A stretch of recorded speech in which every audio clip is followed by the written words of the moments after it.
लेकिन डिग्री के भरोसे आप नौकरी पा नहीं सकते। आज एमए के बच्चे म्यूनिसिपैलिटी में सफाई कर्मचारी के लिए अप्लाई कर रहे हैं, 400 पोस्ट है और 40,000 आदमी अप्लाई कर रहे हैं। तो डिग्री का कोई महत्व नहीं रह गया है।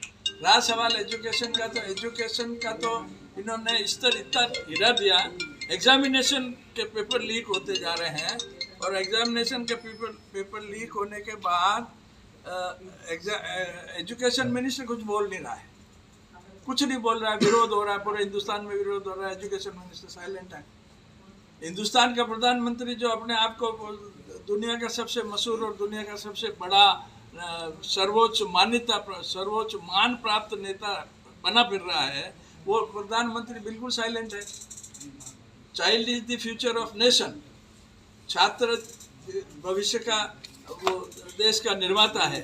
उस देश के निर्माता के साथ इतना बड़ा अन्याय हो गया और देश का प्रधानमंत्री जो दुनिया में अपने आप को कहता है मैं सबसे बड़ा वो पॉपुलर प्रधानमंत्री हूँ, सबसे बड़ा फॉलोइंग मेरी है, उस प्रधानमंत्री को छात्रों के भविष्य के बारे में बात करने के लिए फुर्सत नहीं है। सम्मान प्राप्त करने के लिए वो दुनिया में चक्कर काट रहा है। 3 दिन चक्कर यहाँ काटा, तीसरे दिन फिर वापस चले गए, आज पता नहीं कहीं और गए। इसलिए ये जो देश की स्थिति खराब कर रखी है इन्होंने, और इससे ज़्यादा क्या खराब होगी। भगवान के चढ़ावे को भी आप लूट रहे हो, और लूट कौन रहा है? जो इंचार्ज है वही लूट रहा है। राम जन्मभूमि ट्रस्ट का जो जनरल सेक्रेटरी है वो लूट रहा है, उसका चपरासी, उसका ड्राइवर टीनू आनंद वो लूट रहा है। उसके घर में बरामद हुआ है रुपए, कैश, हार्ड कैश। उस ड्राइवर का एक साला है मनीष, उसके घर पे पैसे बरामद हुआ है। मतलब 40 दिन में 70 बार चोरी हो गई और कोई बोल ही नहीं रहा है। और जिसके यहाँ पे चोरी हुई, जिस राम मंदिर से चोरी हुई है, उसका ड्राइवर के यहाँ पैसे पकड़ा गए, उस ड्राइवर के साले के पास पैसे पकड़ा गए, और कोई राम भक्त कोई बोल ही नहीं रहा है। राम भक्त खाली वो जय श्री राम जय श्री राम जय श्री राम करने में लगे। तो कहाँ देश को ले जाना चाहते हैं आप?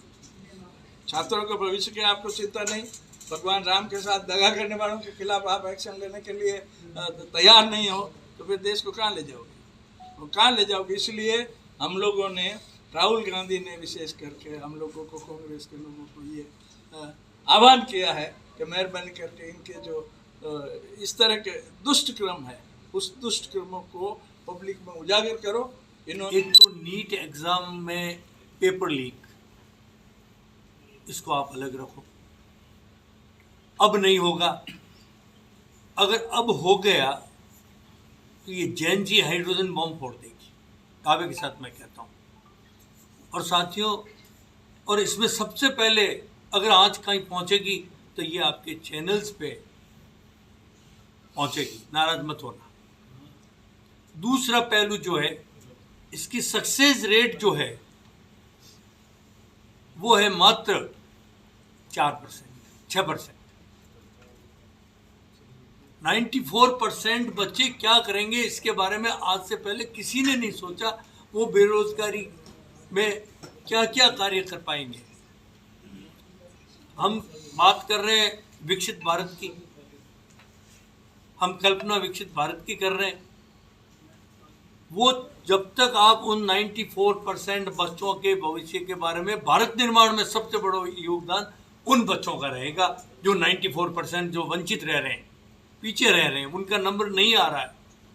उनके बारे में अगर किसी ने सोचा है तो राहुल जी ने सोचा, और राहुल जी के जैम में ये है कि उन 94% बच्चों के माध्यम से भारत निर्माण और विकसित भारत का सपना वही पूरा करेंगे। आज मैं दावे के साथ आपको कह रहा हूँ, और ये क्रांति की एक चिंगारी निकल चुकी है और पूरे देश और दुनिया इसकी अनुसरण करेगा आने वाले समय में। एजुकेशन सिस्टम में जो चल रहा है उसकी वजह से आज जो देश का युवा है उसका भविष्य खराब हो रहा है, और हमारे देश का भविष्य युवा ही है। उसी का भविष्य खराब हो रहा है, तो मुझे नहीं लगता कि अपने देश का कभी भला हो सकता है या देश कभी आगे बढ़ सकता है। तो आप सबके माध्यम से यही कहना चाहूँगी कि मतलब जो सबसे अपनी शुरुआत है, जैसे कि भाई अपना बचपन है, अपन पढ़ते हैं, आगे बढ़ते हैं, अगर उसी एजुकेशन सिस्टम को और उसी चीज़ को अगर आप ख़राब कर दोगे तो मुझे नहीं लगता कि आगे युवा बढ़ पाएगा, आगे कुछ कर पाएगा। बच्चे आज की तारीख में इतने डिमोटिवेट हो रहे हैं कि उनको सुसाइड करना पड़ रहा है। सुसाइड भी कर रहे हैं तो सरकार को फ़र्क नहीं पड़ रहा है, सरकार उस चीज़ पे कोई एक्शन नहीं ले रही है। धरने पे धरने हर जिले में हो रहे हैं, हर स्टेट में हो रहे हैं, लेकिन तो भी सरकार को कोई फर्क नहीं पड़ रहा है इस चीज़ से। तो आप सबके माध्यम से, मीडिया के माध्यम से हम सब यही कहना चाहेंगे कि इस सरकार को निर्णय जो ले रही हैं उन पे ध्यान करें, फोकस करें। उनको यही नहीं पता है कि हम कैसे तो महिलाओं से बात करें। यहाँ के मंत्री हैं जो महिलाओं पे ऐसे बयानबाजी कर रहे हैं जिसमें अब मैं तो अब शब्द भी नहीं बोल सकती हूँ, इतना गंदा वो महिलाओं के लिए बोलते हैं, युवाओं के लिए बोल रहे हैं। मतलब यहाँ के मंत्रियों को, जो भी यहाँ के एमएलए हैं, उनको ये तक नहीं पता है कि हमें युवाओं से क्या बात करनी है, महिलाओं से क्या बात करनी है, हमें मीडिया से क्या बात करनी है। वो आपके साथ भी ऐसे ही बात कर रहे हैं। उसके बाद में जब आम जन और छात्र या सभी तरीके के उनके खिलाफ आंदोलन करते हैं और भाजपा की सरकार ये कहती है कि हमारे यहाँ पर इस्तीफे का कोई प्रावधान नहीं है, ये बहुत बड़ी लोकतंत्र में गहरी बात है। इसका मतलब ये हुआ कि जो जनता के द्वारा जो सरकारें चुनी जाती हैं वो कुछ भी करे और जनता का जवाब नहीं दे, ये बड़ा खतरनाक है। और जो आने वाले समय में जिस तरीके से राहुल गांधी जी ने कोटा के अंदर जो वर्तमान में जो आयोजन किया था और एक शिक्षा के नई शिक्षा पद्धति के लिए जो मैसेज दिया कि अब जो ये शिक्षा पद्धति है वो रिजेक्शन हो गया, इसका नुकसान हो रहा है देश के अंदर। जो राशि इकट्ठी की जाती है एग्जामों के थ्रू, उतना जो है बजट जो है वो सरकार के बराबर के बजट में जो हालात बने हुए हैं, कि वो लूट माट की जो राजनीति जो हो रही है देश के अंदर, ये बहुत खतरनाक है। भाटी साहब ने जिस तरीके से बताया कि राम का नाम लेने वाले खुद ही लूट रहे हैं राम मंदिर के ट्रस्ट के लोग ही, ये बहुत ही दयनीय स्थिति है। तो उसमें एक बच्ची ने एक बात रखी कि हम लोग जैसे ही तैयारी करते हैं कि 2 साल में नीट के एग्जाम में हुए, यूपीएससी के अंदर हुए, एसएससी के अंदर हुए, तीसरे वर्ष उसका पैटर्न बदल जाता है। पीछे की उसकी जो मेहनत की हुई है उसका 30% 40% उसको नुकसान हो जाता है और सिलेक्शंस नहीं होता। ये जानबूझकर किसी मध्यम वर्ग के या गरीब परिवार के बच्चों को रोकने का प्रयास हिंदुस्तान की सरकार कर रही है। कांग्रेस पार्टी उसके खिलाफ लड़ाई लड़ रही है।